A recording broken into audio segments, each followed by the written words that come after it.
ভয়াবহ বন্যার শুরু থেকে বাংলাদেশ সেনাবাহিনী যা করতেছে তা চির অমর হয়ে থাকবে। তাদের ঋণ কোনোভাবেই পরিশোধ করা সম্ভব না। কখনো বা হেলিকপ্টার দিয়ে আটকে পড়া বন্যার্থদের উদ্ধার করছে, আবার কখনো বা হেলিকপ্টার দিয়ে ত্রাণ দিচ্ছে, আবার কখনো বা সাঁতার কেটে কেটে আটকে পড়া বন্যার্থদের উদ্ধার করছে বাংলাদেশ সেনাবাহিনী। সেনাদের এমন কাণ্ডে মুগ্ধ বাংলাদেশের জনগণ।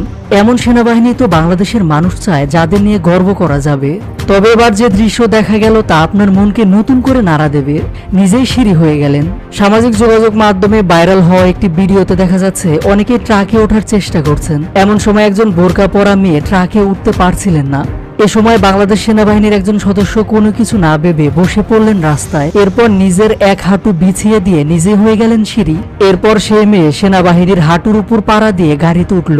এরপর একে একে আরো একজন মহিলা আসলেন, তাকেও গাড়িতে উঠতে সাহায্য করলেন এই সেনাবাহিনী। এবারের মহিলাটি প্রথমে সেনাবাহিনীর হাঁটুতে পাড়া দিতে কিছুটা দ্বিধাবোধ করছিলেন, কিন্তু যখন সেনাবাহিনী নিজেই জোর করলেন তখন সেই মহিলাটি তার হাঁটুতে পাড়া দিয়ে গাড়িতে উঠলেন।